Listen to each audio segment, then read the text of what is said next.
Reported 58,097 fresh COVID cases in the last 24 hours, 55% higher than yesterday. Now, Omicron tally in the country has also risen up to 2,135.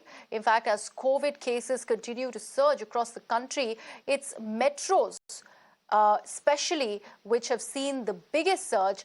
Delhi, Mumbai, Bengaluru and Kolkata are all seeing a huge spike in these cases. Now, stringent curbs have been imposed by the several states. There is a weekend curfew that has been imposed in Delhi and Bengaluru. I'm joined on the broadcast by Dr. Subhash Salunke, who is the Senior Advisor, Public Health Foundation of India, and he's also a member of the COVID-19 Task Force. Dr. Salunke, thank you so much for joining me on the broadcast. First of all, let's talk about the preparedness. Is India ready for this massive spike that it's witnessing?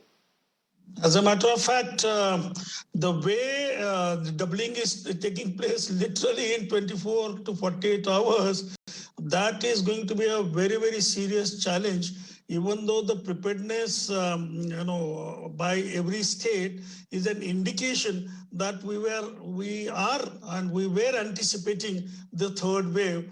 From that perspective, things are definitely much better than what they were during the second wave. So with that limited kind of an framework, we can say that yes, we have made preparations. But the most important part is going to be that the positive part, I can say that majority of the Omicron cases will not require hospitalization. That is the anticipation. So balance of managing cases at the home and then those cases only who really require hospitalization. If we are in position to segregate them properly in each and every metro, in each and every district, I think we will be in much better position than what we were during the second wave, when the second wave was peaking. So, Dr. Salunke, you are saying it as a surety that hospitalization will be less. We have seen it so far, but with this COVID-19, the novel coronavirus, nothing is absolutely certain. So we've already spoken about the COVID infrastructure. You have got your teams in place across the country who are taking care of all of this so that, we are fully prepared. What do you have to say about these curbs that have been put in place by various states in the wake of the growing numbers? Because numbers have suddenly spiraled out of control. Absolutely. And these curbs and restrictions are obligatory. There is no choice. As a matter of fact, going to the extreme end of, lockdown, we need not go to that particular stage as of now. But at the same time, restrictions are must because unfortunately, the individual responsibility demonstrated by people themselves isn't there. The way, people are moving around, they are gathering together, their unnecessarily congregation is taking place. And the worst part is our political parties. Just before this particular news item, you were demonstrating that how the various political parties are really behaving irresponsibly and not allowing, inviting literally thousands and lakhs of people for their political gains. And that's very unfortunate for this country. Why do you want to continue with such a huge political rallies, even though so-called those elections are going to be there? Why can't you find alternatives? Why is it not possible for every major political and minor political party to ensure that safety of the people is ensured? You go ahead and do your politics and you want to... But that is when the individual responsibility also comes into play, Dr. Salunke, that you've been talking about, because people also need to decide for themselves and they are seeing the numbers. Their lives are in their hands. They should actually avoid not just these rallies which people are attending. Obviously, these are political gains, like you rightly mentioned. The shops are full of people, even without masks. People just roam around here and there. So that's something that needs to be checked. Absolutely. And as I was indicating earlier also, that it is definitely possible for individual to protect himself or herself, which is very easy. Wearing appropriate mask appropriately, if you have to come out of your home, is the first right step or in a right direction. That is first and foremost. Number two, ask question, do I need to go out of my home? Is it essential that I have to step out? So second question. Third, if at all I have to go, how do I ensure that I do not, go to a gathering or people who are coming together, and particularly in an enclosed space? Please remember, if you are in an enclosed space, the possibility of your catching virus, or if you are carrying virus, if you yourself is a spreader, the possibility of such transmission is much higher than an open air. So if we follow all these precautions, I'm pretty certain it is quite possible for us to avoid such kind of a thing. But please remember, now is the stage where a lot of people are already carrying the virus. They do not know, and they are transmitting because they are not using or taking basic precautions. We are at a very peak stage, or early but a peak stage, and this is going to continue. So it is not going to be easy for government, for administration to stop the spread of the disease. It is already community transmission has taken place in some of the cities. That is quite obvious. So under the circumstances, now what we need to do, transmission is taking place. How do we reduce that transmission? Two, those who are already harboring this virus, how do we ensure that those are showing symptoms to manage at their residence, at their home? And three, those who are likely to demonstrate little, complications or the further levels of the signs and symptoms, only those are to be treated in the hospital. And out of that, only those who are having severe comorbidities, progressing towards complications, need to be admitted in ICU, and then further steps about ventilation, etc. So I think at this critical juncture, the administration and people who are at the helm of the affairs will have to really find out how do we balance this act. Majority need to be managed at the home level. Minority who require to be admitted need to be admitted so that we avoid deaths. So please try and understand. Now this number of 54,000 tomorrow is going to cross beyond 54,000 for sure. Now this number is not going to be of the great value. So you detect more cases, you test more people, you get more cases. So it is foregone conclusion that you are going to get large number of people either infected or those who are infected. That is first and foremost. What do we do that? Earlier part, we have already indicated how individuals and communities can try and prevent or minimize the transmission. And next point is going to be, how do we ensure people do not die? And before that, we need to ensure the entire health system, hospital administration, hospital management is geared up, which is now being done. So I think at this stage, on all fronts, if we properly, without getting panic, there is no point in just generating, 50,000 cases, 80,000, they are going to be there. It is actually, if we were to initiate additional testing, it is much higher. Now you can multiply this 50,000 by 3, 4, 5 times. No doubt about that. So number is not going to be something by which we should get very scared, but certainly we should get anxious as far as the management part is concerned. And if we do that, we will not lose lives. As a public health person at this juncture, my anxiety is, how do we ensure that many people do not get complications and do not die? That is the basic part of it.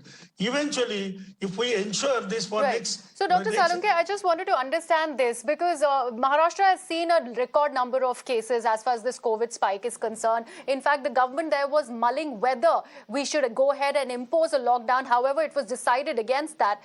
Do we or should we go ahead and impose a minor lockdown or a semi-lockdown kind of a situation? Because, as you mentioned, people who are in fact getting tested because it's a community spread are ending up testing positive. Very true. As far as I'm concerned, as a public health person, my opinion as of now is there is no need for across the board lockdown in the state or in a district. This is absolutely must. Because it is not only create panic, it will also generate a very negative impact as far as economy is concerned. So there is no need. Definitely there is no need for across the board lockdown throughout the state. That is first and foremost statement that I want to make. Number two, localized micro level, management of ensuring that whether clustering is taking place, the transmission is taking place, and that is where the kind of a lockdown kind of an restrictions need to be put. But at the same time, overall, generally in the state, in the country, not only Maharashtra state, in every country, every state, look at the way Maharashtra is conducting large number of tests and reporting more cases. There are states in this country which are not conducting such number of tests, and for them there are no cases. I mean, that is a false sense of security. So let us one entire country as at the risk. Every state, every metro, every city is at the risk. No doubt that it is not only Maharashtra, Karnataka, Kerala, and as if UP, Bihar, and Rajasthan and Madhya Pradesh are not at risk. No way. Every state is at risk, and from that perspective, localized management, particularly of the metros, and also monitoring of the rural area is going to be critical. Four major things. One, how many people are getting admitted into CCC level? Two, how many of them, that is the bed occupancy. Number two, how many of these are requiring oxygenation?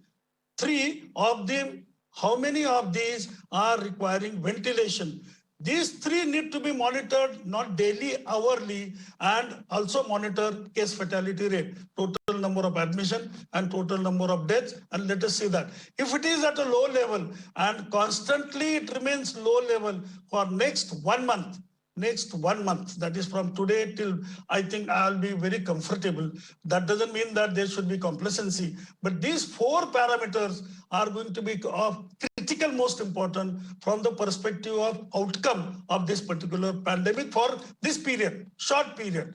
We are talking about Omicron dominating, but at the same time, please do not forget, we have sizable number of Delta circulating in our country. And number two, in spite of the fact that we are very proud to say that we have done 1.5 billion people being vaccinated with one dose, but 60-70% of the people with two doses need to be achieved.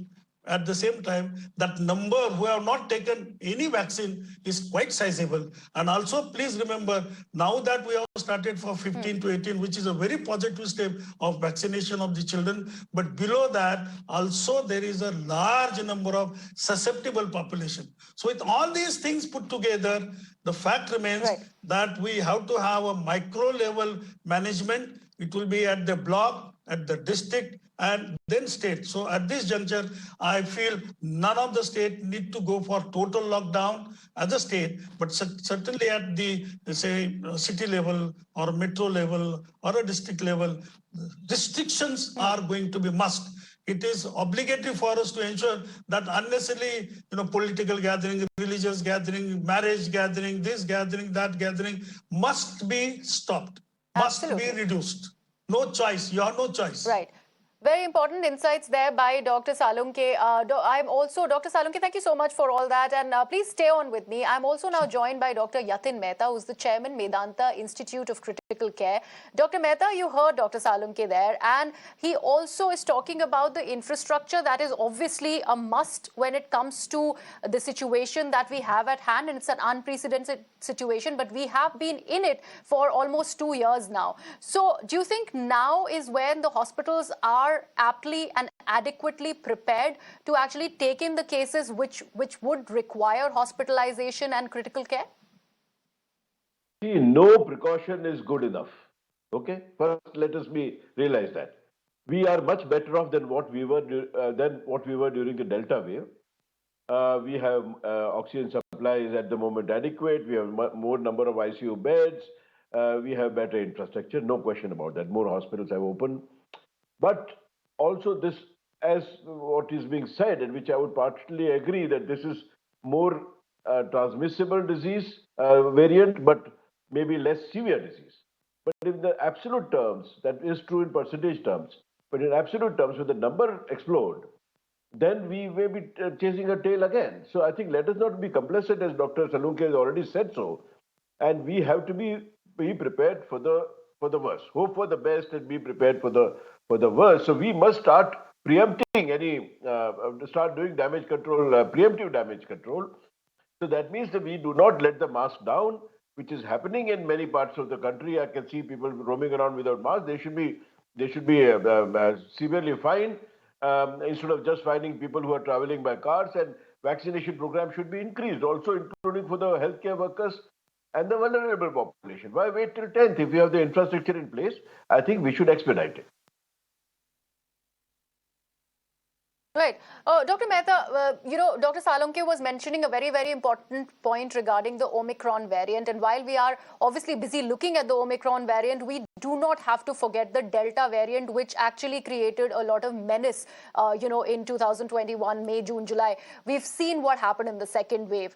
Now, how is this different, and do you think these together could actually go ahead and make things more critical for the medical fraternity as far as the cases are concerned? See, that is what I was saying. The South African initial data has been published now in NEJM, where the wave, the fourth wave which came in South Africa of the new variant, compared to the Delta variant, the severity was less, but the transmissibility was much more. The hospital length of stay was less, the mortality was less. But again, as I said, what do the numbers mean? In terms of percentage, it means nothing. Because if you have absolute numbers, India is a 1.3 billion. South Africa is a much lesser population than India. So if India with 1.3 billion, the numbers go up exponentially, then we may be in difficult times. So we have to be sort of be ready for this, for the eventuality. I mean, and also the South African wave, fortunately, is subsided pretty fast. Within 6 weeks, it subsided. So if we are able to stick out till, I think, end of February, better days may come. But we have to be prepared for the worst.